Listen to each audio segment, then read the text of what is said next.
The Dave Hooker Show. A presentation of Off the Hook Sports. Objective insight, expertise, top guests. Available on YouTube, Apple, Spotify, and the Off the Hook Sports app. Download now for free. Also available on offthehooksports.com. I compute and obey. Now to Dave Hooker. Ready.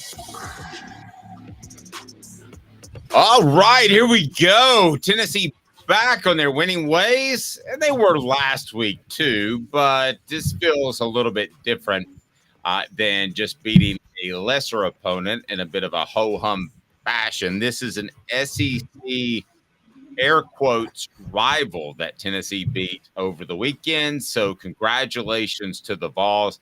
A special congratulations to a member of the team, not just his team, but our team, Cooper Mays, for making his return. So one of the things about the beginning of the week that's different from other jobs is you love the beginning of the week when you do this sort of thing, because you get to look back over the weekend. We'll have a full week 5 recap, 4 downs coming up with our SEC power rankings. Spencer Rattler, Tennessee's National Championship Center, will join us, and we'll talk about the Celebrate 98 thing that they had. They didn't call it that because they got a trademark.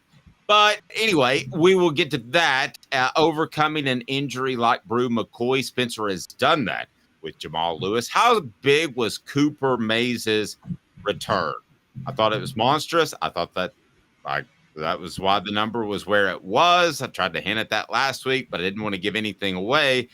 And also the torchbearers and report card. Who were the best players and where does Tennessee rank? But we begin with a very bizarre comment by Spencer Rattler, who may climb close to being the Tannehill guy, who I can't remember his name all of a sudden. I'm struggling with his name. The long-haired mullet dude in the 90s that beat Tennessee at South Carolina. Do you remember his name, Caleb? Wasn't it Steve? I thought Tannehill, yes. And I've heard he's a great guy since.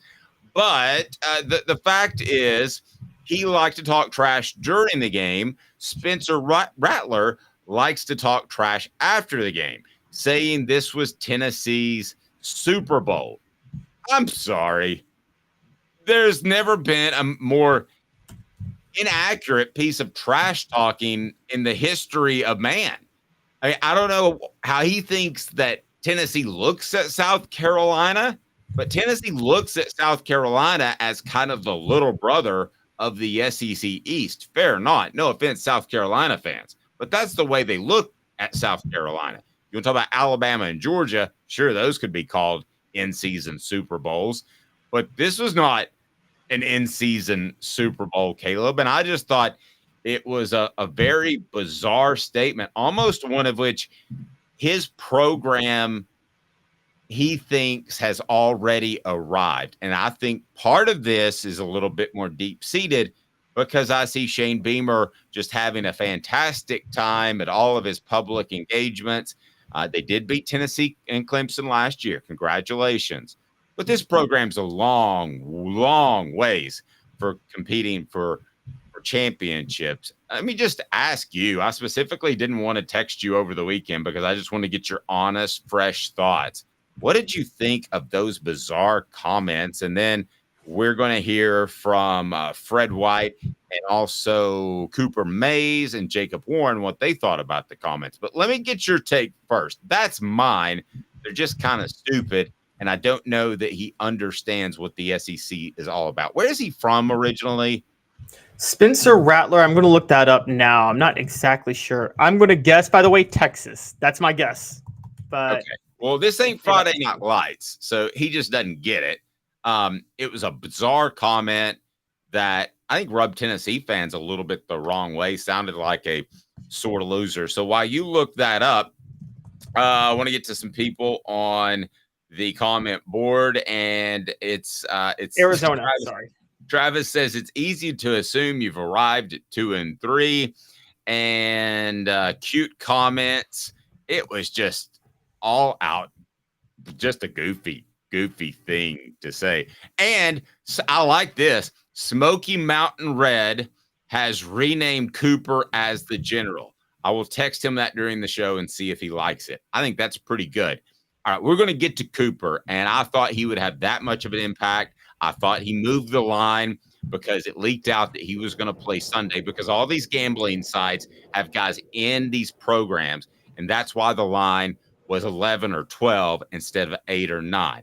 Cooper even said, do you think I could move the line that much? I said, I think you did. And I still believe that firmly. I think it would have been 8 or 9 and would have been way different. But Caleb, let's stick with our topic at hand and the comments. Just how did they strike you? I'm with you. They were shocking that he would say that. That was very much a sore loser statement to make. He was clearly very upset that the crowd got into it, that he didn't play well. He said in that same comment, he said, we're 2-3, but it doesn't feel like we're 2-3. I don't get that at all. I mean, you are what the record says you are. Also, okay, if you were 2-3, but like you beat the spread in 2 of those games or something like that, maybe you're 2-3 and 2 of your 3 losses, the other team covered the spread. Tennessee didn't just beat South Carolina. They covered the 12-point spread on Saturday. North Carolina covered the spread against them in the opener. So the only loss where they covered the spread in was against Georgia. So that's all they really have to hang their hat on, isn't it? Covering the spread against Georgia at this moment? Yeah. It just like go ahead. And so that's where I was kind of like, when you think, like, how does it not feel like you're 2-3? It's not like you lost 3 plays. It's not like you lost all 3 games on the last drive of the game. You lost all 3 games by double digits. You're a 2-3 football team. And also, he played poorly on Saturday. Dave, let's call it what it is. Yes, Spencer Rattler has no help. We've talked about that. John Adams will be on the show and has been very high on him, and I understand it. Spencer Rattler has absolutely no help. He also, in my opinion, has really horrible coaching. I don't know why he ever committed to South Carolina. He shouldn't have followed Shane Beamer. However, he still played poorly on Saturday, and a lot of the stuff you might have thought about him as an NFL quarterback, you might have to reset your thought process on that. Because what we saw on Saturday, yes, he was under pressure, but if you're not blitzing him, if you drop back in coverage and you can get a little bit of pressure, he's useless. That's what we kind of saw with Spencer Rattler. Here's what our Sunday wrap-up had to say, and if you are not a part of that, you need to go ahead and click like and subscribe and be sure you've got your notifications on because we're dropping stuff on Sunday like a clumsy waiter. So here we go. Here's what Fred White had to say about this must be Tennessee's Super Bowl. Husband, that some people don't need a microphone in their face. How about that? I mean, we expect to beat South Carolina. There's not a fan that will tell you, oh well, we got to beat South Carolina. No, we expect to beat you. We expect to beat you every year. It just shows that your game was a fluke last year. That's it. I thought it did, and I think that this program as a whole, from the top down, South Carolina, no pun intended, it's probably a little cockier than they should be. Hey man, I enjoyed my fried chicken, my baked chicken, my grilled chicken, my wings, my chicken marsala all weekend. Pretty good stuff. Pretty good stuff. Here's what he did, and that's Fred White. His appearance brought to you weekly on That Sunday Show with Fred, brought to you by Harold Group Security Solutions, leadership experience. Wait till we get to Coop. It's classic. Leadership experience, specialization, addressing problems through unique mission-specific mitigation techniques. In other words, they make your kids safer. They're working with private schools now. But go to your public school or private school. Let's make the push. Let's make the legislation happen. HaroldGRP.com. Highly trained security individuals to protect your children at school. We've heard of the tragedies. Let's avoid them. HaroldGRP.com. All right. Here's what Cooper Mays had to say. Revenge or a reckoning, as they said on the television broadcast, was that in your mind heading into the game? No. Really? Not at all? No. I've only lost to South Carolina one time in my career. Like, I don't know. I think like Spencer Rattler said that that it was like our Super Bowl or something. I didn't see it like that. Okay. I was going to get to those comments. They were a little bit odd. What did you think of this being your Super Bowl? Yeah, I didn't think it was that. I don't really know what I don't know what I thought it was, but it definitely wasn't that. They're a good football team, but I don't think anybody thought that it was our Super Bowl. I mean, so there is Cooper Mays, brought to you by City Heating and Air Conditioning, cityheatandair.com. How about Jacob Warren, who's usually a little bit more reserved on his comments? By the way, Campbell, Cunningham, Taylor Hahn, I don't have glasses. I don't have contacts because of them. LASIK and cataract surgery done locally, ccteyes.com. Here's Jacob's thoughts on Super Bowl time for the Vols against South Carolina. Spencer Rattler, I don't know if you've even heard about this yet, said this must be Tennessee's Super Bowl. Did you hear that comment? I did not, but I saw something on Twitter about somebody tweeting something about we won. I don't know. I saw something on Twitter about it, about someone saying Super Bowl. But he can say that if he wants. It doesn't matter to me. They rushed the field on us last year, so that was their Super Bowl, I guess. They won. He rushed the field on us last year. That was their Super Bowl. It's the most bizarre trash talking, honestly, I can remember in a 25-year career, Caleb. It not only makes no sense, but it's just, I mean, that was their Super Bowl last year. It's just, and it's September. I mean, Caleb, I could make no sense of it, why he would say that. Look, honestly, I wonder if he exposed himself not being used to playing in a crowd like Neyland Stadium. I wonder if that's where that comes from, because I think Neyland Stadium, maybe it was just really loud and he just wasn't used to that, but it's loud like that for most night games against SEC teams. Like outside of Vanderbilt and Kentucky back in the day, if a semi-competitive SEC team comes to town and faces Tennessee at 7:00 for a night game, Dave, it gets loud, doesn't it? It's really loud. And I don't think Spencer Rattler's used to that. And I think that's where that comes from. You know, he's played Big 12 football for a while. Those Oklahoma games, a lot of them were at noon or 3:30 in the Big 12. And then and when they are night games, they're not at loud stadiums. And I'm trying to remember who South Carolina played last year in the SEC on the road at night. That would have been a imposing game. You know, they played Tennessee at home at night, but Kentucky and Vanderbilt were their two night road games in the SEC last year. That's what it is. He's never seen a night environment like Neyland Stadium. And guess what? Neyland Stadium, as you know, Dave, is always like that at night in big games. Oh, yeah. And a lot of times, like, it's that during the day, you really have to have a down opponent for it not to be like that. I mean, and part of that are the fans, obviously, but part of that's what Danny White has built. And I credit him for making it just an incredible venue. That's one of the top 2 or 3, I believe, toughest places to play. I used to have it, I say top 5. I used to have it top 10 to 15. I think it's even higher now with all that they do. So I'm going to ask you a question, and it's part of what the H? What the? What was he thinking? Release the hounds. The Dave Hooker Show. Keep cool. A presentation of offthehooksports.com.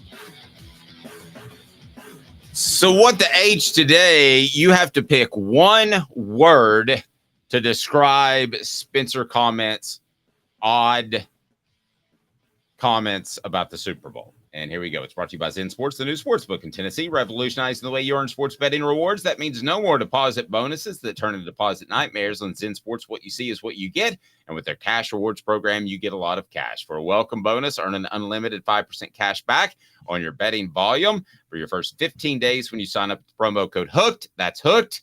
Sign up now. Support our advertisers and sponsors. That's why we're here. Unlimited 5% cash back. Keep betting.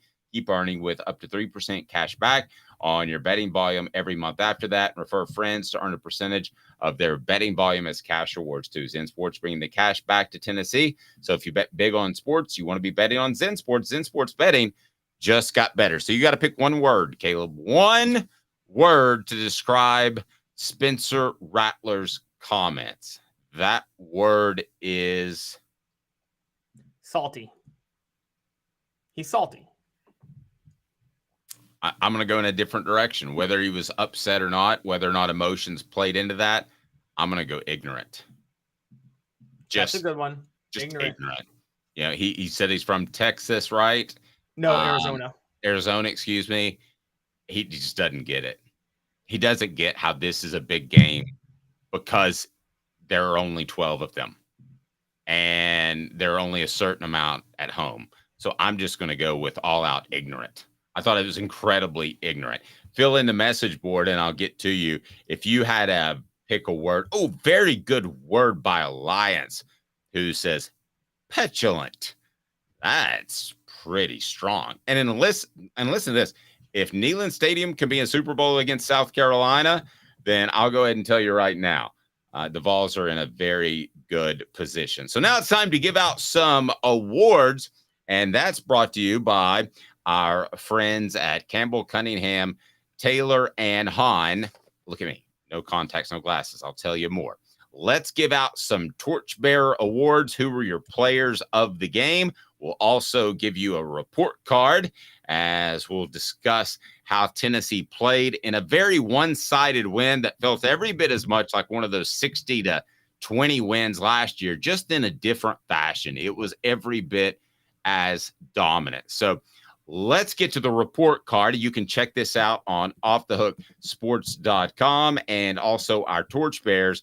Highly encourage you to do that as Caleb dives into those, and that's a thankless job because you always get ripped for your report card, especially by players and coaches. It just happens. Let's start with quarterbacks. I'll tell you if I agree with and if I disagree by more than a grade. I'm not going to quibble over a minus or a plus. I'll say that's crazy. All right, quarterbacks C. I'm going to start. That's crazy. I liked what Joe Milton did. I thought his footwork was better. I think you go into it grading on a curve, Caleb, in that he's just not going to ever be very, very accurate. Well, I don't grade on a curve. I have a standard, and you either meet that standard or you don't. And I got that. Joe Milton, I think that, I think he's looking – he is what he is. You can win with what he is. But that you can't – that underthrow to Jacob Warren that should have been a touchdown, that was a bad one. The 50-yard pass to Squirrel White, he does not get any credit for whatsoever. That was all Squirrel White making that play. He had nothing to do with that play right there. And the first interception, didn't see a safety over the middle. You got to know, you've got to read the safety if he's dropping back into cover 3. Even if they're disguising with cover 2, you've got to read the safety if he's dropping back. So that read was absolutely horrendous. And it's the first time I've seen him do that. So I'm giving him a little bit of a pass. I would have a B, but I understand all that you said and completely jive with that. Running backs A-. Hey now. Yeah, it would have been A+ if Jabari Small did not have one fumble at one point that Bru McCoy recovered. That's the only reason this isn't an A+. In 3 seconds, can you find me a better group of running backs in the SEC?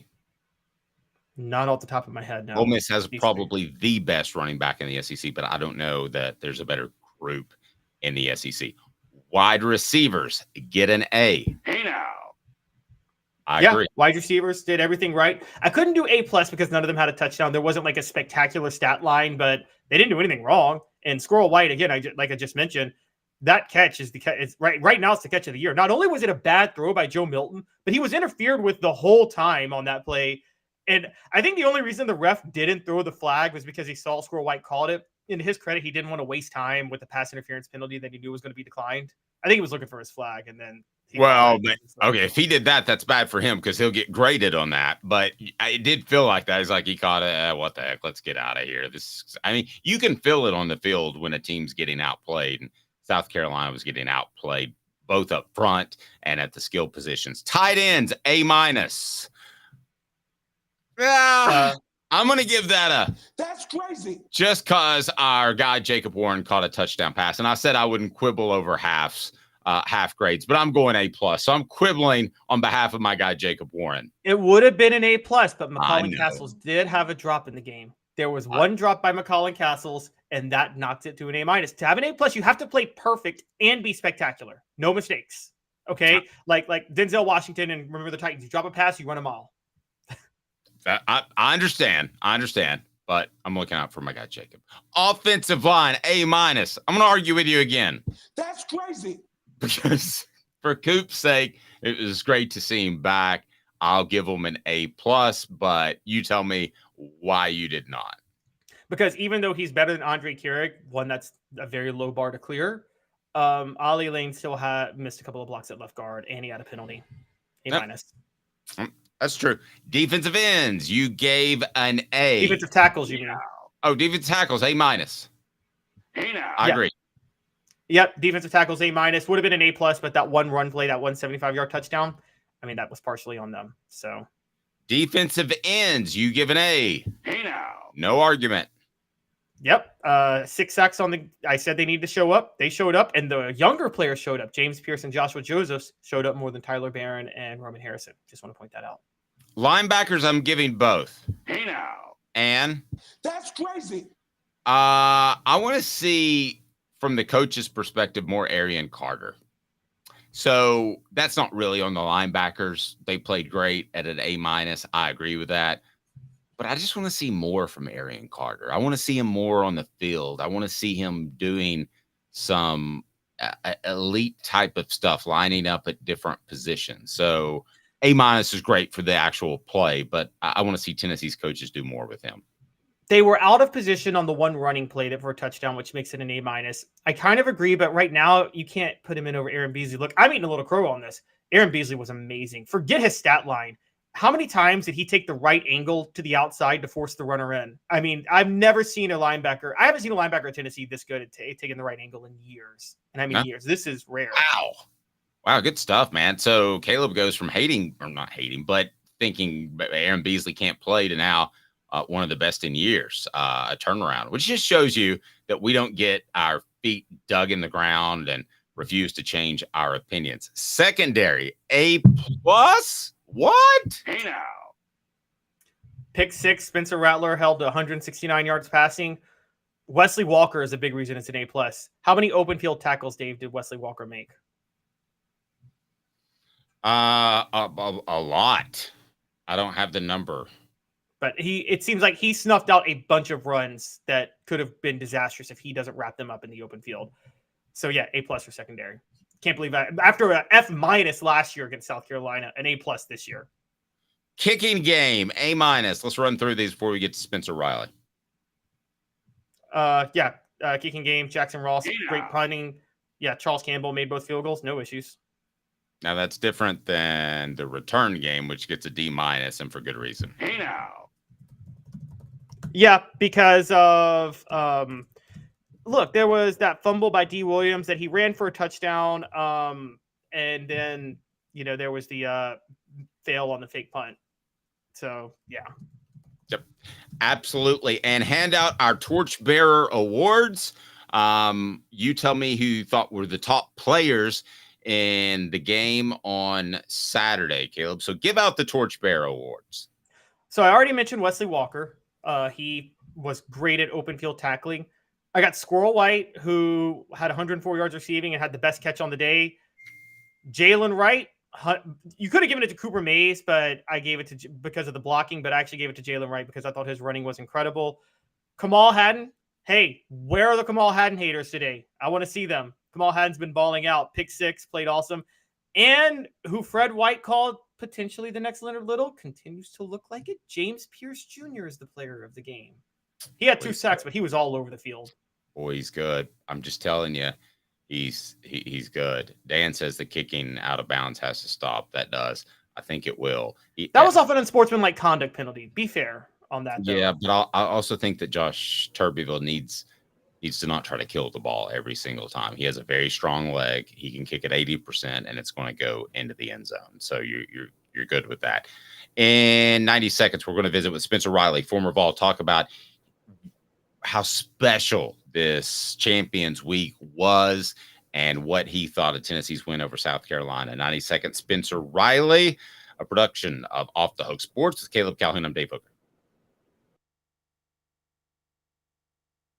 honest, I was really heavy into the drug culture. I was selling drugs. I was just constantly in pain. I was missing like a good support system in my life. Cadis has given me everything that I need in order to successfully have a wonderful recovery, in order to have a life that I didn't even know was possible before. And it's not just about me anymore, and I love that. I absolutely love it. You can take your life back. Call Cadis today. With all that sun, sand, and salt water, the beach is a very relaxing place. Unless you wear contacts. Ow! Open your eyes to the best the beach has to offer with LASIK vision correction from Campbell Cunningham Laser Center. Ah. Sports Treasures in North Knoxville is one of the South's largest sports cards and memorabilia dealers, featuring over 10 million sports cards from vintage to modern. Sports Treasures carries a full line of hobby boxes, singles, autographed memorabilia, Tennessee Vol collectibles, fan cave decorations, and so much more. See a museum full of collectibles at Sports Treasures, 4819 North Broadway in Fountain City, and Sports Treasures on Facebook. Sports Treasures, where the real sports fan goes to Who's this guy? Hello, who is it? The Dave Hooker Show, Who? a presentation of Off the Hook Sports. What? YouTube, Apple, Spotify, and the free Off the Hook Sports app. Back to Dave Hooker. All right, this guy right here deserves major kudos, and I hope he had a fantastic weekend because he won a national title along with the 1998 national championship team. So we want to get to Spencer Rattler, who had a good time, I'm told. Spencer Rattler, how are you, sir? Good, my friend. What, are you losing weight during the season? Do you lose weight during the season? Trying to, buddy. Trying to be less fat. That's all I'm trying to be. That's my goal when I go to the gym. I always say trying to be less fat. So yeah, we got three handsome devils in here on the program. But before we get to a lot of things, which includes Cooper Mays' return, we also want to discuss with you losing a significant player during the season and how you move on. You guys had to do that in '98. I'm sure you know, or you may not. I don't. You've got your own team to coach, but Bru McCoy was one of those beloved players.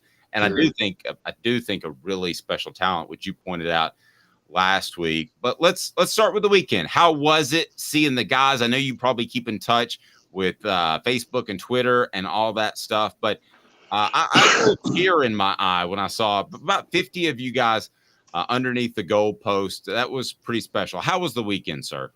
Man, it was great. Saturday was a long day for me. I had to be there I had to do some TV stuff at 11:45, so I was there from 11:45 till right after halftime, and then I headed home to get ready to go to work and try to win a region title this week. So, but it was great seeing everybody, man. It was so much fun catching up with guys that I hadn't seen in a while. Some guys I hadn't seen since I left college. Some guys that I see periodic, more than not. Every chance I go to a ball game, I see those guys, and it was just great to see all those guys and catch up and see Coach Fulmer and see some of the staff. I know Friday night they had a really good time, and a lot of everybody got together. I know Mike Berry was in town for that Friday night, and cool. And I didn't get to see him, which makes me tear up a little bit, being having to see my O-line guy. And I talked to Coach Sanders I talk to him at least once a week. So. Talking to those coaches and seeing Steve Caldwell on the sidelines and on the field and visiting with him. And it was just great to catch up with all those guys, man. Yeah, I got my one funny Mike Berry story. He comes up to me and when I was a reporter at the News Sentinel, and I puts his hand on me. He said, "This is the way you do this," and the hand work. And I'm taken aback because, I've never had a coach or player actually put his hands on me to show me technique. And he stops in the middle of it. He goes, "You get a little uncomfortable by contact, don't you?" I said, "Well, Mike, when I don't know it's coming, maybe a little bit." That's Mike Berry for you, man. Makes everybody. He'll put you in an uncomfortable situation if you don't want to or not. Just because, hey, that's the way as an lineman, you got to be in those uncomfortable situations to be able to perform. Yeah, I thought he was going to put me down on the pavement right there in the parking lot next to the practice facility. Caleb to get you started on Cooper's return, how big it was. But first, I do want to ask you, did you see the Spencer Rattler comments about how this must be Tennessee's Super Bowl? Did you see that? I read about it, but hey, have fun, Spencer. Enjoy the rest of your season, buddy. So. Cheers to that. Caleb, get us rolling on the Coop. We're gonna call the General from now on. That's his new nickname. So we're just gonna throw that out there. It may stick, it may not, but we'll see. What do you got, Caleb? Well, a couple of tidbits real quick. ETSU, I can tell you right now, is very much missing Randy Sanders as head coach. And I don't know if you guys are following that right now. And one of the starts of the Florida game, Spencer, in 1998, one of my earliest memories is I didn't know about assistant coaches or anything, but they did a big feature on Mike Berry and how it was such a big deal for Fulmer to get Mike Berry to be y'all's line coach that year and how much it really changed the way the offensive line played from 97 to 98. Oh, for sure, man. He brought a different mentality to the game of football, and it's a guy that I enjoy being around. He taught me a lot about football, and he challenged you and pushed you to be the best that you could be every day, and it was great to be around him every day. He's a second father figure to me, just like all those coaches are that was on that staff.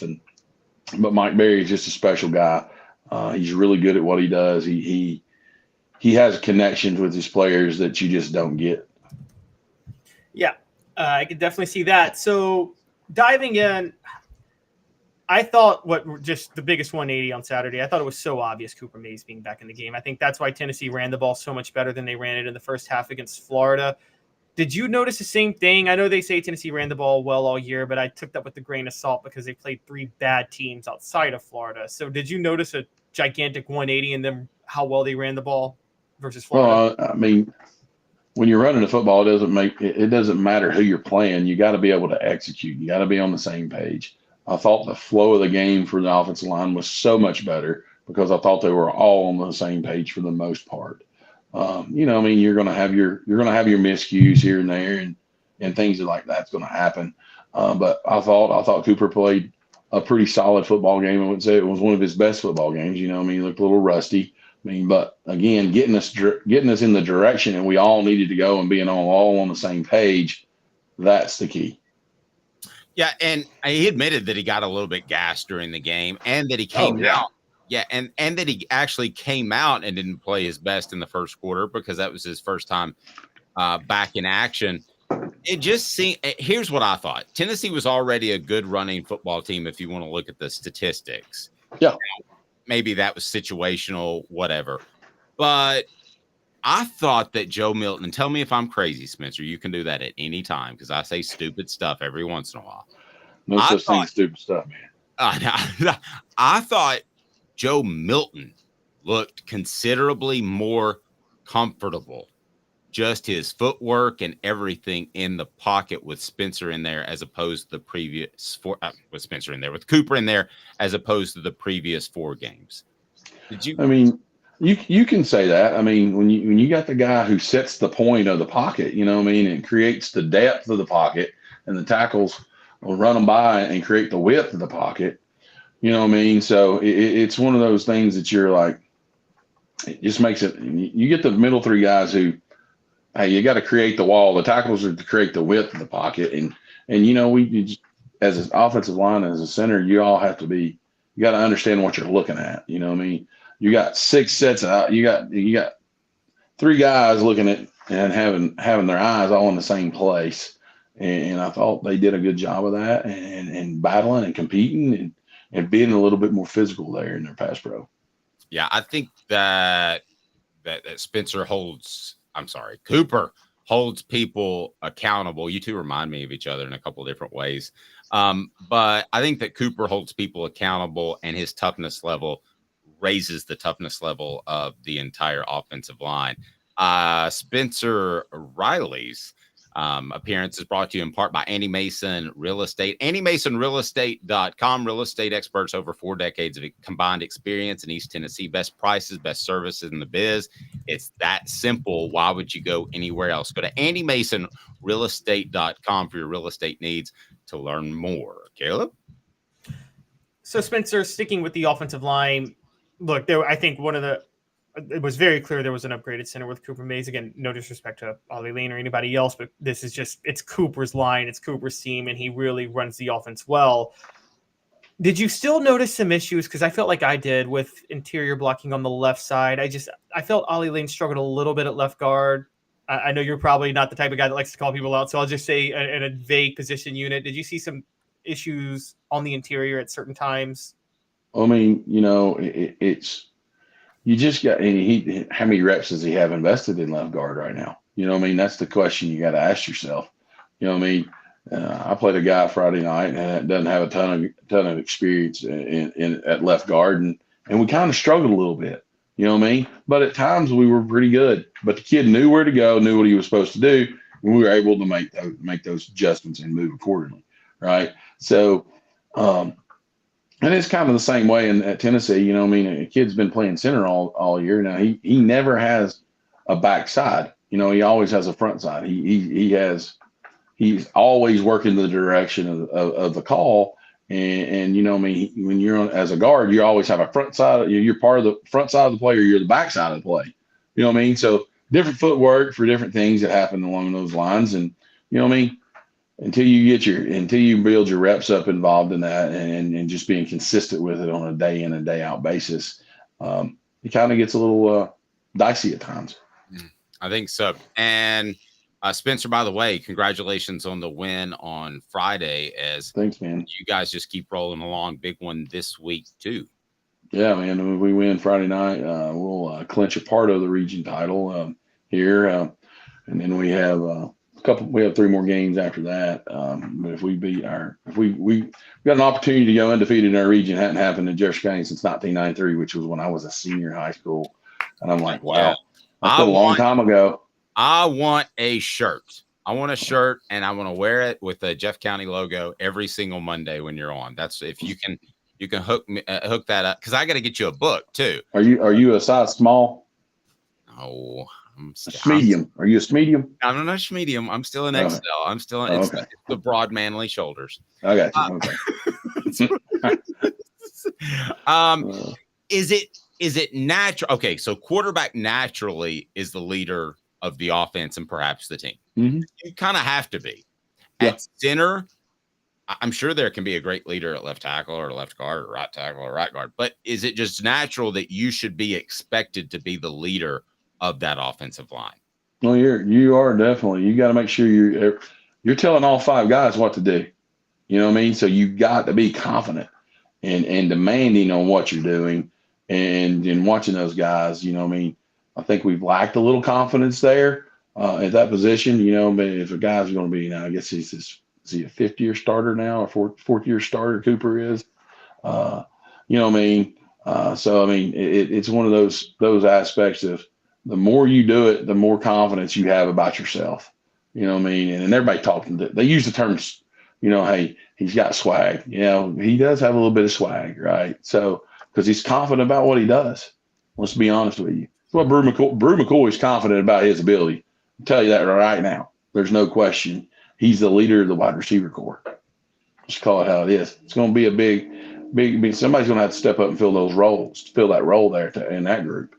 You know what I mean? So, and that kind of tells you, you're going to have a guy here or there that's going to have to step up here in a year. And Cooper has done that right here. You know what I mean? Did that with the offensive line. And so just looking forward to seeing them move forward and continue to grow as a team. You know what I mean? I don't think they've reached their potential where they can play at the tempo and on offense. Don't think they've reached their potential defensively. Now, like glimpses defensively, man, it was one of the best defenses in the country. There's times that you're like, I don't want to face those dudes. But there's times, man, they don't look very good. Let's call it how it is. Same play on offense. And it's all about the consistency of your play from snap to snap. Oh, agreed. Okay, so this, I want to go back to Cooper for just a second. And if you're a coach, which you are, and you're a coach at Tennessee, I know you don't want to go down there and lose to Florida. And if Cooper Mays is 100% healthy, maybe you don't. But you look at this offensive line now and you think to yourself, you've built depth because of Cooper's injury. How For much? sure. How much can that help them down the line? Definitely will help them down the line. I mean, you got to, if you're not developing your kids, you always got to try to shrink the gap between your first group and your second group and your second group to your third group. The closer you get that gap, the better you're going to be as a football team. And we talk about that as a staff here. We got to continue to develop our kids day in and day out.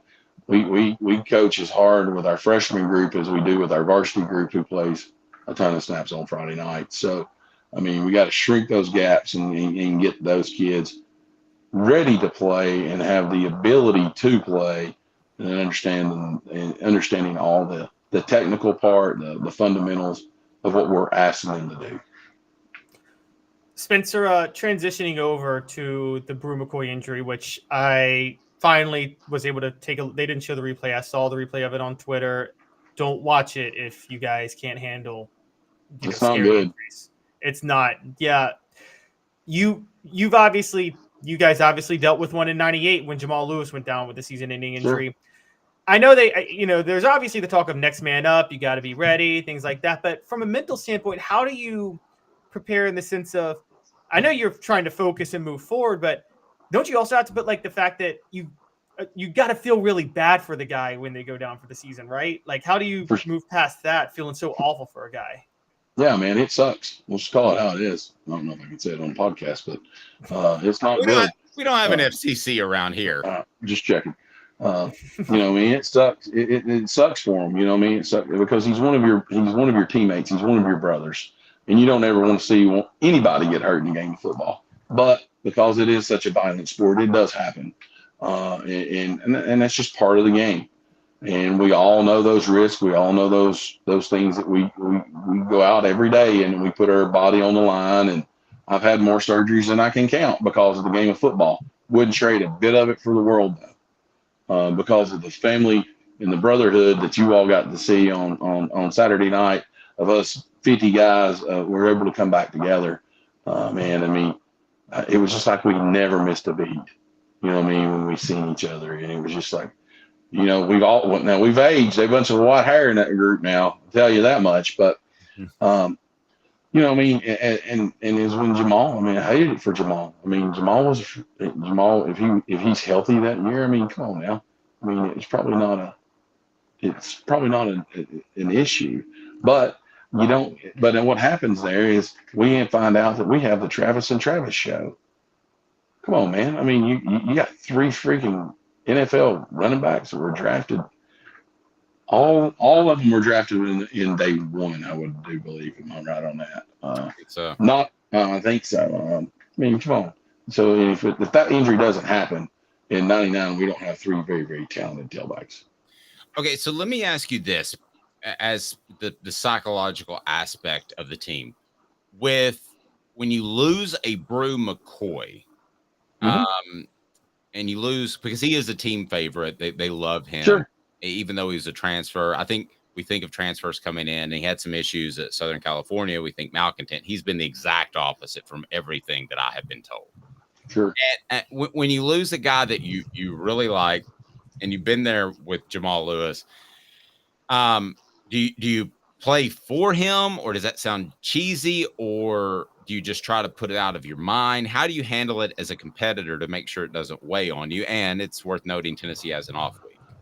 Well, I mean, I guess I'm kind of a little bit different, and I may be different from most people, but from my aspect as a player, I mean, hey, I'm just got to move forward, and we got to continue to get better as a football team. The injury happened. It's in the past. We got so many ball games left to play. And we got to go execute, and we got to go win these football games to find a way to do that.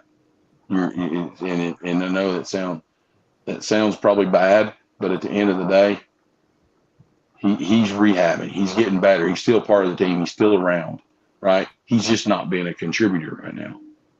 So you still see him on a daily basis. So it's not like he's over here hiding in the closet someplace or not being out here on the field on a daily basis. You know what I mean? So he's just not participating in games and practice, but he's still part of your teammate. He's still your teammate, your brother, and you just go out and you go out to be the best that you can be for your team, because at the end of the day, it's for the team.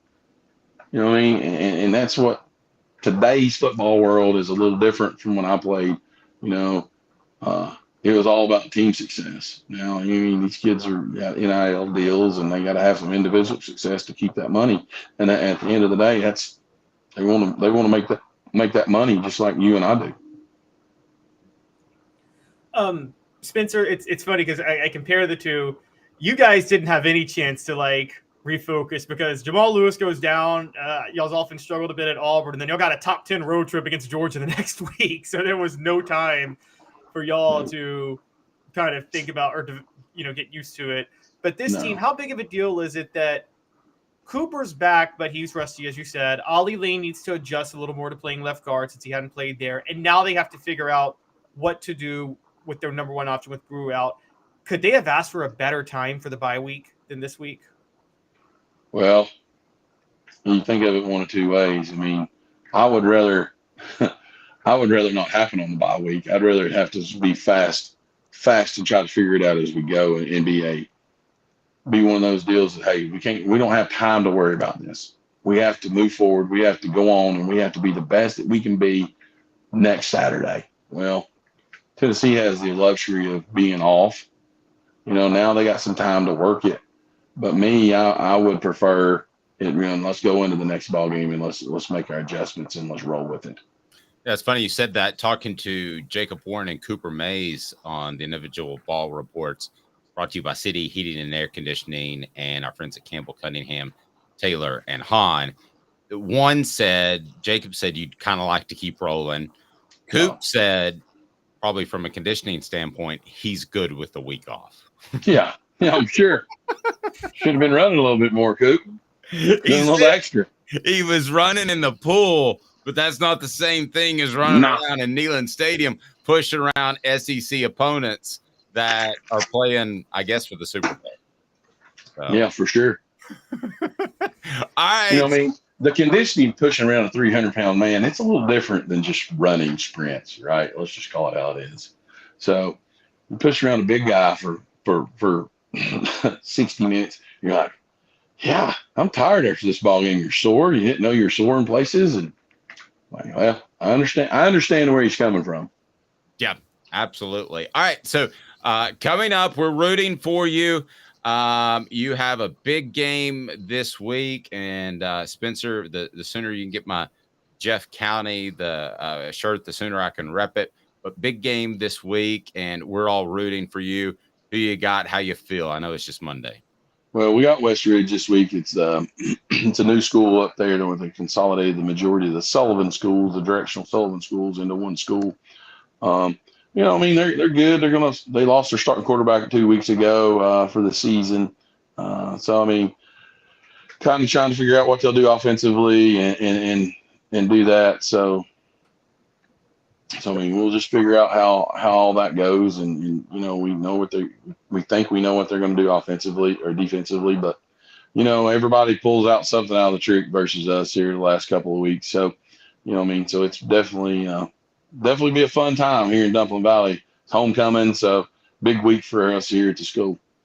Spencer, have a great week, buddy. We appreciate you, and thanks for being a part of the show. Thanks, man. Text me your address. I'll make sure both of you get shirts. Sweet. I'll do that. Sounds good. All right. Any shirt representing a school that beat Steve Spurrier's high school is always good. Thank appreciate you, it, guys. Have a great week. Thanks, buddy. You too. I appreciate that. That was great stuff. And so I keep calling him Cooper because he reminds me, or Cooper Spencer, because the two remind me of each other.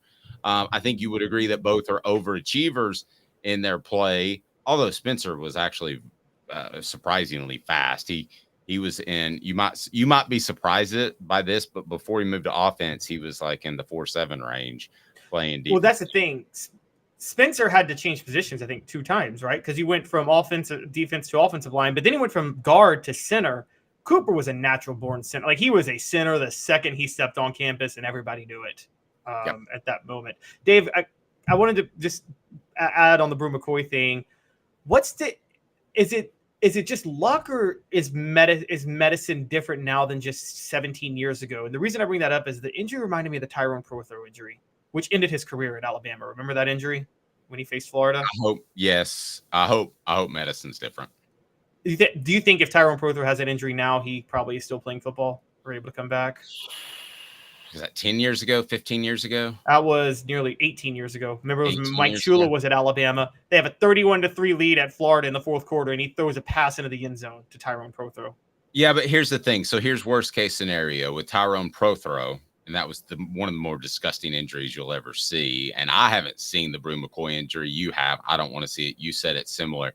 Here's the thing about going to the University of Tennessee as opposed to going to another school, that ultimately they will find a way to make sure Bru McCoy is successful in life. So I think he'll come back and play. But if he's never the same, if he lacks that explosion and that power, or if he can't play again, the University of Tennessee, like Alabama did with Tyrone Prothro, you might not know this, but they found him a university job and took care of him. So when you go to one of the big schools, and I'm not picking on TCU, but just for instance, TCU can talk you into coming there for $100,000 in NIL money. You're not going to get that support throughout the rest of your life. So let me ask today's tough question right now, and it's brought to you by our friends at the Hemp House, where you can get the Big Orange Crunch. It's upside down, the Big Orange Crunch.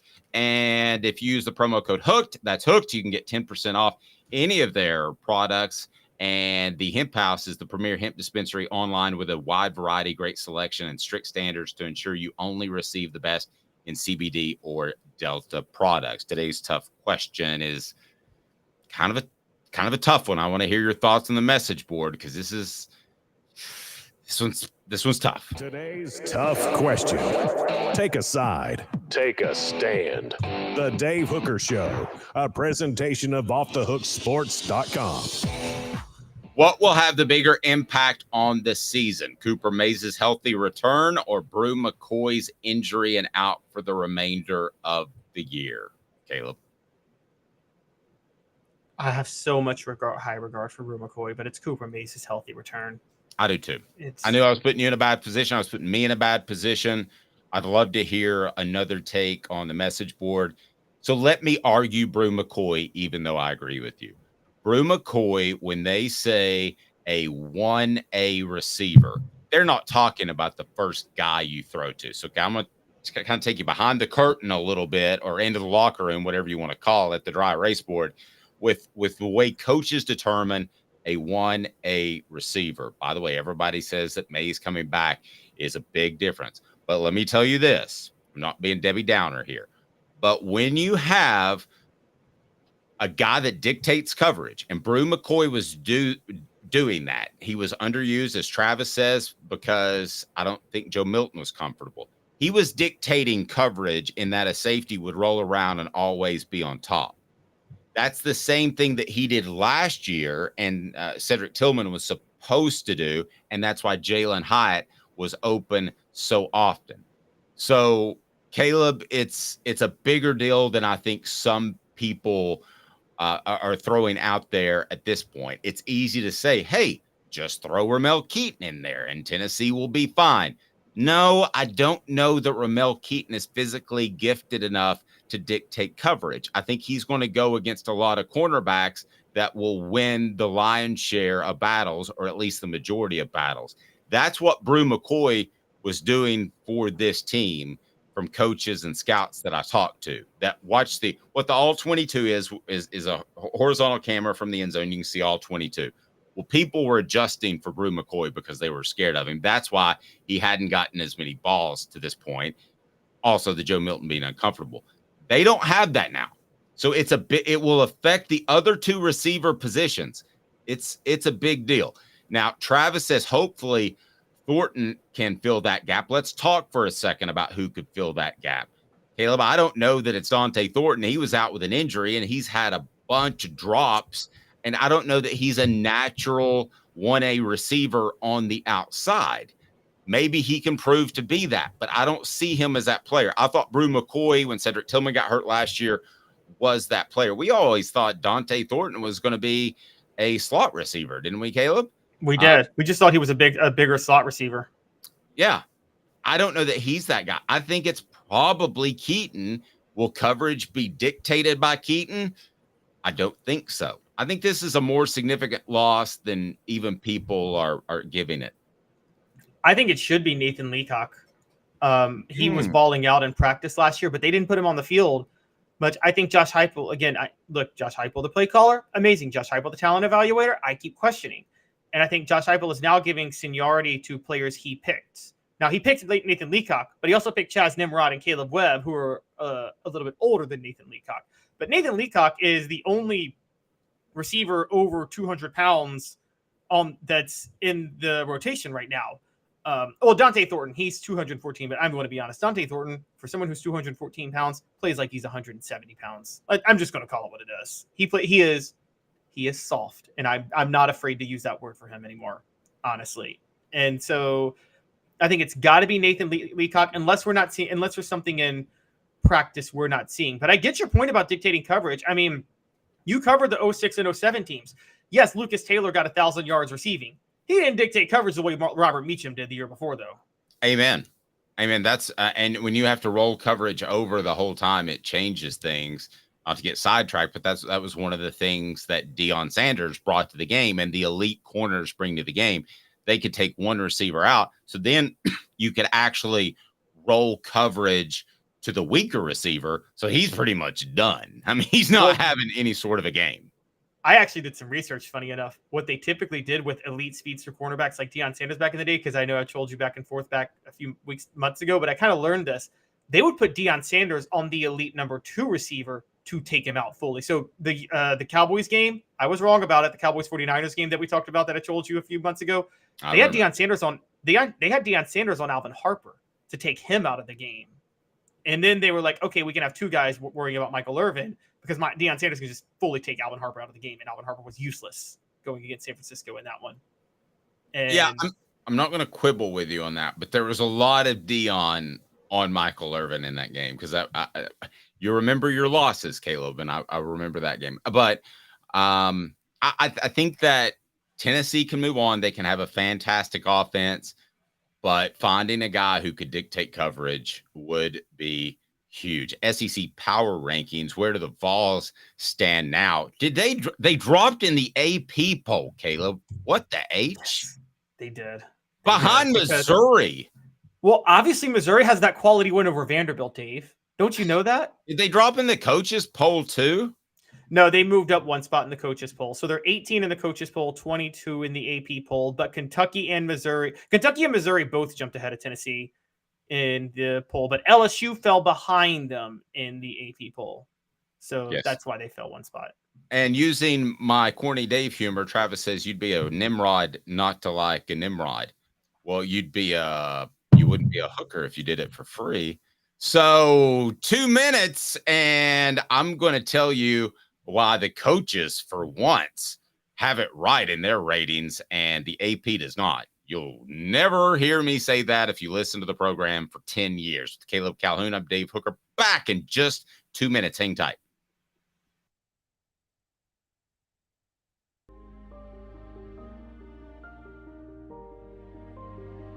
Our family has been creating one-of-a-kind pieces of jewelry in West Knoxville since 1986. Each piece is a combination of unique processes that bring your idea to life. Every day in our shop, a truly special item with a story all its own is being manufactured in our facility, bringing the history and family sentiment into a whole new generation of life. We are grateful that you chose us to be Knoxville's best jeweler, a title that we value and respect. Because to me, being a jeweler and owning a jewelry store are not the same thing. I'm Rick Terry. I'm a jeweler, and we want to be your jeweler. Kingston Pike and Campbell Station Road in the heart of Farragut, and downtown on Gay Street right next to the Tennessee Theater. Hi, Mike Davis here with City Heating and Air, reminding you to always dare to compare. Our team provides quality local heating and air service, installation, and maintenance across East Tennessee. We use only the best equipment like American Standard Heating and Air Conditioning for your residential, new construction, or commercial needs. Honesty, dependability, and customer satisfaction have been the cornerstones of our business since 1961. City Heat and Air. Dare to compare. These mountains hold and defend a spirit far better than moonshine. A drink that holds flavor that becomes necessity. A hard cider made and relished by folk who are as hearty as they are legend. A refreshment that can only be found in one place. With a taste that makes you say, give me 3 bottles of the good stuff. Tennessee Cider Company, where necessity can be found. Who's this guy? Hello, who is it? The Dave Hooker Show, Who? a presentation of Off the Hook Sports, What? YouTube, Apple, Spotify, and the free Off the Hook Sports app. Back to Dave Hooker. I want to get to the power rankings here in just a moment, and that'll be brought to you by Rick Terry Jewelry Design. But first, we got some people calling out some other media members on our message board. And I'm not going to share the info just because I don't see their votes in front of me. I know you can look them up, but listen, here's the way you should do AP voting, guys. You should wake up on a Sunday morning and dread it. Okay, if you get asked to be an AP voter, everybody has told me this, and I've not been asked, but I don't want to be asked. If you take it seriously, you should take 2 or 3 hours out of your Sunday morning to put the list together. It should be volatile. In other words, if I'm just throwing this out there, if Vanderbilt beat Georgia by 40 points, then Vanderbilt should move up like 10 spots and Georgia should drop like 20 spots. It should be very volatile. And then as you go along in the season, it's the collection of work. But that's not the way some people do it. And they think of it as a pecking order. I am trying to figure out how Missouri goes above Tennessee in the AP poll. And Caleb, can you take a look at Missouri's schedule? And while I don't know how good Tennessee is, because 3 of their 5 opponents have been and 1 in Florida is probably after they got beat by Kentucky. But give me Missouri's schedule right now before we get to the power rankings. So South Dakota, they beat Middle Tennessee by 4. They beat Kansas State off a 61-yard field goal, Memphis, and at Vanderbilt. Now, before you say anything, I'll say this. If you were going to leapfrog Missouri over Tennessee after beating Kansas State, fair. Okay, that's fine. You want to say that was the week Tennessee lost to Florida. You can say Tennessee lost to Florida. Missouri beat a top 25 team. They should leapfrog. Fine. But how do you make that decision after them beating Vanderbilt and Tennessee beating South Carolina? That's totally inconsistent. I don't know who went out of 10 times. South Carolina, Vanderbilt meet on a neutral field. How many times does South Carolina win that game? Every time this year. Every single time. Last year, maybe a little different story, but they're winning every time this year. Yeah, I was going to say 8 or 9. That's pretty much every time. So, all right, let's get to the power rankings. Power rankings, we have a new number 1. Why do you have Alabama over Georgia? It's on offthehooksports.com. Is Nick Saban finding his flow with Jalen Milroe? Didn't mean for that to rhyme. Go ahead. So I think that look, before I say Alabama's number 1, and I'm going to say this in the next segment too, people are really overreacting to Georgia struggling at Auburn. I don't think that that's the biggest deal. But now, which Alabama, I disagree with, but go ahead. Okay, we'll get to that. Alabama dominated Mississippi State. I mean, they dominated. And I think they're finally deciding we're not going to make Jalen Milroe a pocket passer. It's just not going to happen. He's not like a Jalen Hurts who they could trust to drop back and throw and then take off and run. They're like, okay, we're going to make Jalen Milroe like almost a Vince Young, Michael Vick type. You know what I mean? That is just a run-first quarterback if it's period in the story, and will try to make some big plays happen through the air when he can. And they've adjusted the offense, and it's very clear they're doing that. Also, one of the things that I think helps Alabama for me this week, that win over Ole Miss looks a lot better than I thought it was. I mean, let's call it what it is. Ole Miss playing the way they played last weekend, you got to sit there and say, okay, that was a good win by Alabama. They're getting things together, and that Texas loss is not a bad loss. Texas just beat an undefeated Kansas, which, I mean, I know it's Kansas, but still, they're looking really good. So you got to put Alabama back at number 1. I don't have a problem with that, but I do think Georgia is still the better team. One last thing on the message board, Rocky Top Tom says on the AP poll, Missouri is 5-0. We're 4-1 against teams which are mid to horrible. I get that, but it's a trip to the swamp. So you have to factor that in. And frankly, to some extent, only about 10% I factor in what happened last year in the Tennessee-Missouri game. I think they're significantly better. Well, but I don't want to again, talk it's about also- people. Your poll's better. I don't want to talk about the We'll get to the It's also just seeing disappointed. I'm disappointed that 75% of the voters, I don't think, take it very seriously, and they just fill it out. I take like 2 hours on my Heisman vote. I really take it seriously. I don't want to be an AP voter. If they asked me, I wouldn't, which I don't think they're going to, but I don't want to do that. But anyway, I want to get to your rankings. Your rankings are better, and it's not close.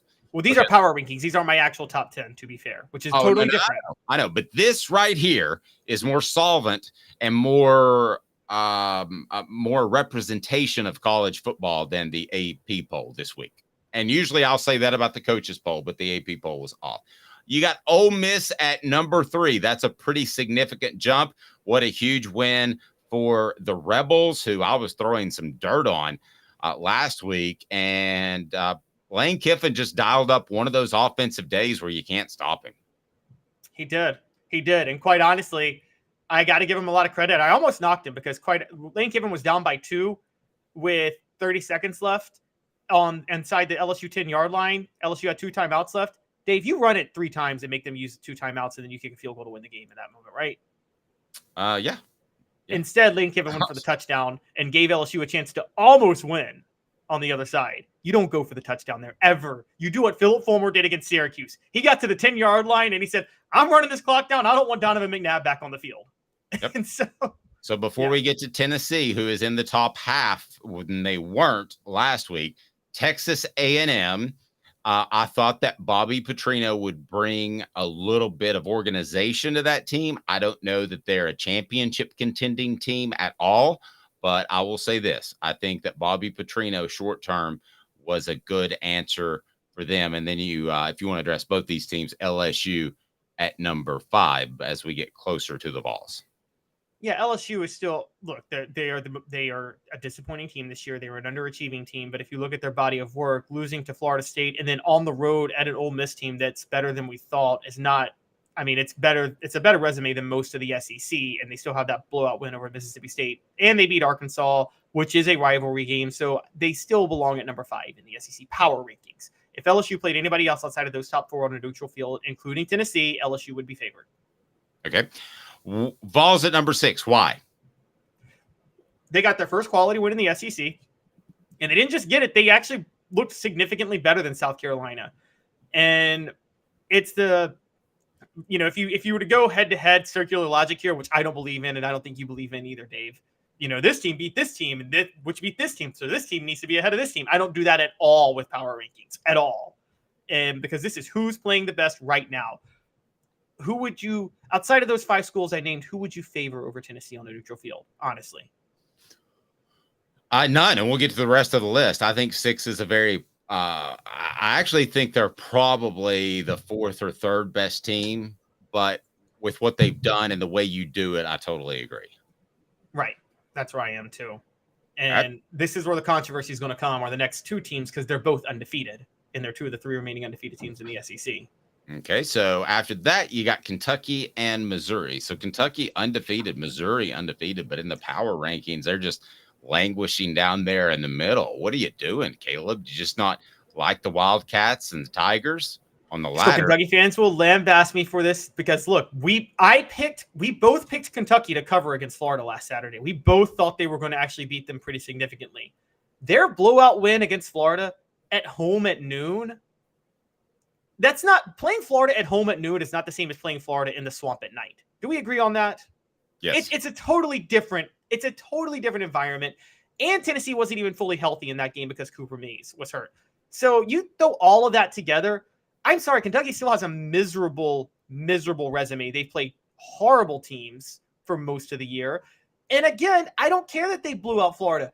Tennessee plays Kentucky on a neutral field right now. Vegas is going to put the money on Tennessee. They are. Auburn comes in at number 9. That's a rebuilding program. And then you've got Florida that comes in at number 10. Now, that doesn't look good for Tennessee. And Rocky Top Tom says on the post, if you're watching on YouTube, hit like and subscribe. We appreciate that. says, we lost to an incredibly mid-Florida team who just got wrecked by Kentucky. If Tennessee and Florida were playing on Saturday with a healthy Cooper Mays, who would you pick in that game, even if it was at the Swamp? Tennessee. And if they're playing at Neyland Stadium at noon, I'm picking Tennessee by 40 with a healthy Cooper Mays. Ouch. Okay. Yeah. I don't know about 40, but I think Tennessee wins with Cooper Mays in there comfortably. Rocky Top Tom says still Florida, and they played each other, and I respect that because ultimately Florida got the dub. But that's not how power rankings work, by the way. Right. Yeah. I think he knows that, but he's saying that Florida would win. South Carolina, 11. They dropped significantly after getting hammered by Tennessee in Tennessee Super Bowl. But they don't feel like they're number 11, Dave. No, yeah, they don't. They don't feel 2 and 3. Yeah, that's the other thing that Spencer Rattler said in addition to the Super Bowl. So let's roll out the remainder of the list. Mississippi State, Arkansas, Vanderbilt, and Arkansas to me is the one that could get weird because Sam Pittman was such a great fit, but people said that about Butch Jones. I don't know that Sam Pittman is going to be long for his world in Fayetteville, which I know a lot of people like him. He's kind of a fan favorite. Why? Because he talks to he's a media favorite because he talks to everybody in the media. We could probably have him on Wednesday if I called, but we're good. So the Power Rankings brought to you by Rick Terry Jewelry Design. They do design jewelry, but they also do affordable game day jewelry. How about the Fire Opals, a Tennessee tradition? RickTerryJewelry.com. RickTerryJewelry.com. And I want to ask our message board before I'm trying to do something here and trying to do two things. I'll just be honest with you. I mean, I would like to sell as many of my books as I can, but I'm trying to think of a way, and I would appreciate your suggestions of honoring Bru McCoy this week. We did Champions Week where you got a free t-shirt last week, and I'm thinking about, Caleb, I'm just workshopping this out loud, and tell me what you guys think. So it's the AEDs, that's what they're called, that they give you if you're having a heart issue, like happened in the Bengals Buffalo game last year. Is that what they're called? AEDs that spark you back to life, the paddles.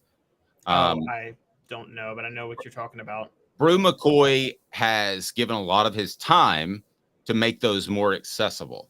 So I'll ask the message board, what do you think about a portion of the proceeds from the book going to Bru McCoy's, it's not a foundation, but the group that he supports? I'm curious what you all think about that. If that sounds like just corny marketing, taking advantage of a situation, tell me. But I think, Caleb, you know me well enough where I do want to give back, and I do want to make this world a better place. So the units are about $2,500.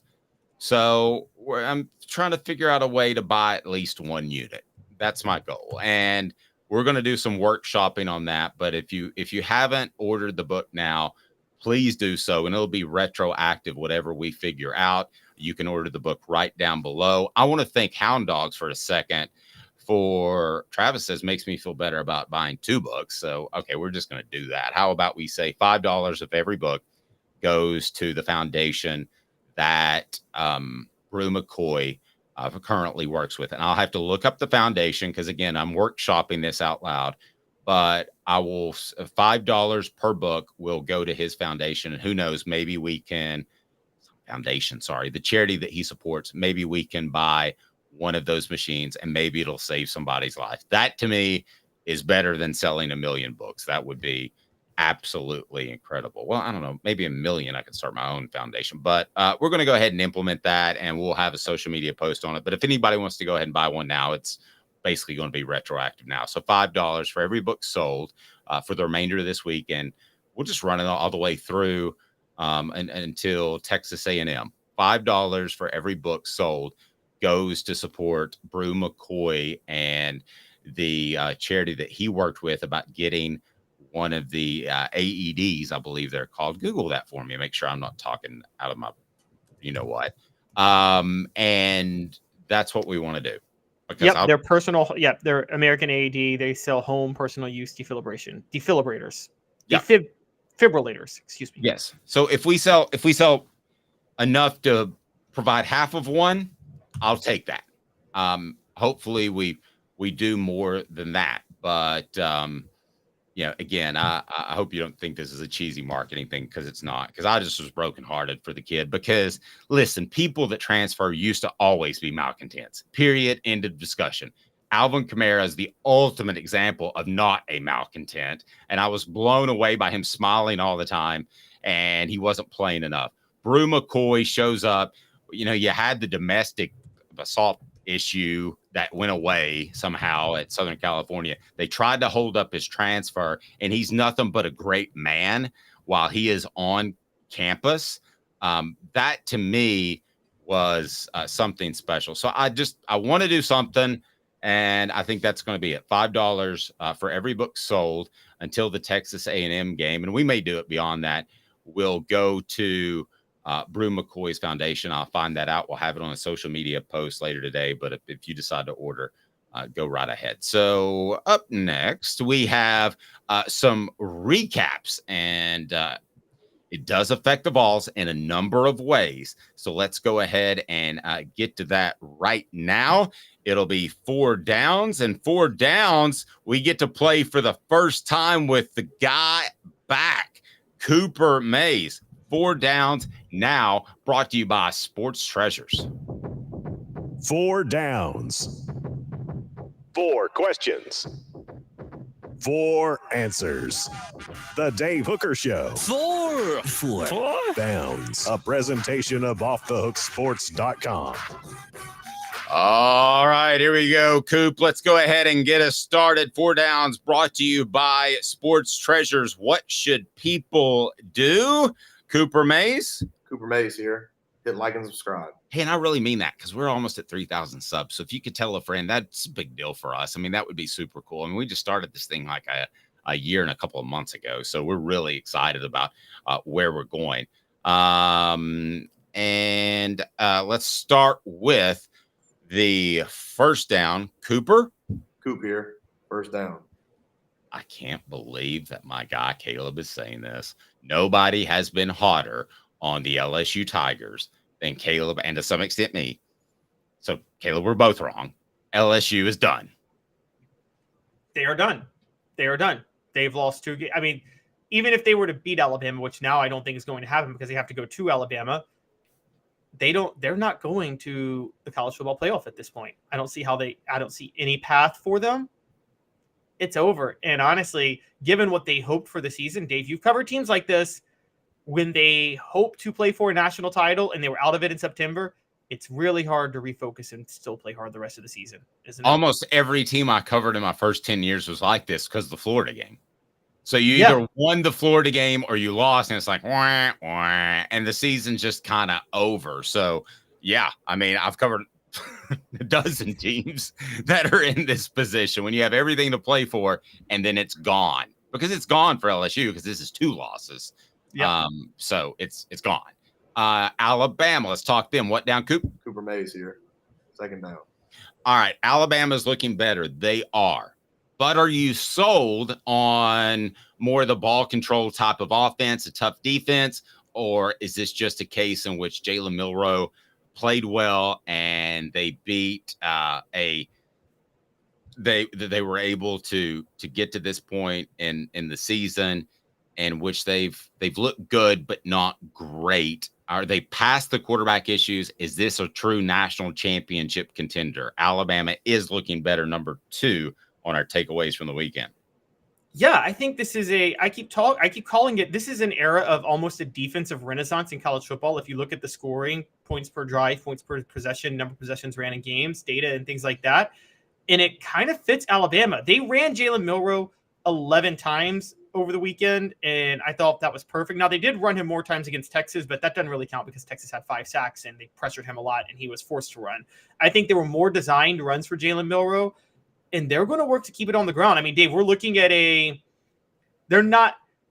Milroe is a Eric Crouch, Nebraska type quarterback. They're not going to run the option. They're going to run a pro style offense, but it's going to be very much about they threw it 12 times on Saturday.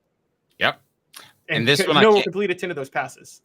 And I feel like this is going to be a fumbled snap because Cooper's going to snap it to me. And I can't believe I'm about to ask this question. Sports Treasures carrying over 5 million sports treasures and so much more. Follow on Facebook for the best sports memorabilia daily updates. Go to Facebook, sportstreasuresTN.com. So number 3, which is down. Tennessee center Cooper Mays here. Third down. On Caleb's takeaways, Pac-12 race remains wide open. Is this Pac-12, which is about to be the Pac-2, is it the best conference in the nation? Certainly the most fun to watch in the nation. There is no better conference to watch in football right now. It is, guys, tune into some Pac-12 football right now. This is fun to watch. Oregon State loses to Washington State. They come around and beat Utah on a Friday night. Colorado hangs tough with USC. USC's undefeated still. You got USC, Washington State, Washington, all still undefeated. I'm missing Oregon, all still undefeated. I mean, you're looking at maybe 2 teams from the Pac-12 in the college football playoff this year after they've been iced out every year since 2016. I think the ultimate question that will be answered before the end of the season, if the Pac-12 is better than the SEC, will be, is Georgia elite? They play down to opponents. They did that last year, and they still won a national championship. So if they win a national championship, I'll take the conference that has the elite team. But as of right now, I think you could make the argument that the Pac-12 is the best conference in the nation, which is bizarre. I don't know that there is an elite team in the nation. If there is one, and it's Georgia, and they're playing down to their competition. Tennessee fans should love this next one. It's 4th down. All SEC center Cooper Mays here. 4th down. Colorado has some fight. Guys, you may not like Deion Sanders, but I am telling you, Deion Sanders is doing it in a different way, but he's doing the same thing at Colorado that Josh Heupel is doing at Tennessee. It's very transfer portal-ish. It's brash in a different way. Josh Heupel's offense is brash. Deion is brash, but they hung tough with Southern California. And I'm telling you, they're only going to get better. And I feel the same way about Tennessee. Tennessee may have missed on some transfers this year, but I don't think that's going to be the rule. I think that's the exception to the rule, Caleb. So you may not like Deion Sanders, but that's exactly what Tennessee's doing in a different method. Yeah, and I'm going to say this. I watched the game on Saturday. If I'm an NFL scout, I'm higher on Shedeur Sanders than I am Caleb Williams. No questions asked. I told you that week 1. I watched him for literally 3 minutes, and I said that guy he can replace Dak Prescott, which is my ultimate compliment. He needs to be a Dallas Cowboy. I think he has incredibly light feet. I think he's incredibly good. I think he has incredible pocket presence. You watch him for a second, okay? At some point, go back. That's what Nico can be. Totally different player, light feet, unlike Joe Milton. I'm not knocking Joe or saying there should be a change, but that's what you're hoping Nico is next year, and he might very well be that. So your last is the stage is set for the Red River Shootout, and Texas, which is coming into it's not your last one. Texas, which is coming into the SEC, has played fantastic. That's suddenly a very scary team, and Oklahoma don't look as good and still don't belong in the top 10, but it should be a good matchup. Still undefeated. Yeah, we will learn a lot about Oklahoma this week. This is, again, Florida State, Miami, both undefeated. Oklahoma, Texas, undefeated. Dave, this is very early 2000s vibes. You know, Bob Stoops, Mac Brown, and then Larry Coker and Bobby Bowden. I mean, this is just, it's exciting time for college football. I know, and they're going to be in the SEC next year, but I know most of the South is like SEC football or nothing. I'm like, guys, but it's good for the sport when these other programs are good. It's not good for the sport when Georgia, Alabama, and LSU are the only games that matter every year. It's not. And so Agreed. It's exciting. Agreed. Guys that could use a drink because they're on the hot seat, brought to you by Tennessee Cider Company, the original hard cider of the Smoky Mountains. Use the promo code HAT. That's HAT to receive some free swag with your cider order, available most anywhere in the United States of America. So Jimbo Fisher's seat cools off. Sam Pittman's gets warm. Billy Napier's long term, I thought, has been warm. I don't know that it's a change after this year, but if I pressed you that either Sam Pittman or Billy Napier will be fired after this year, who would you pick? Sam Pittman, because he's been there longer, and so you know exactly what you're getting. But Billy Napier, guys, had 13 men on the field for a game on Saturday and still allowed a touchdown. Okay, it's. I'm sorry, there are too many mistakes that are being made. So it's just a disaster. But yeah, watch out for Texas A&M. That backup quarterback's going to give Tennessee trouble in 2 weeks. Yep, and give Napier a case of hard cider.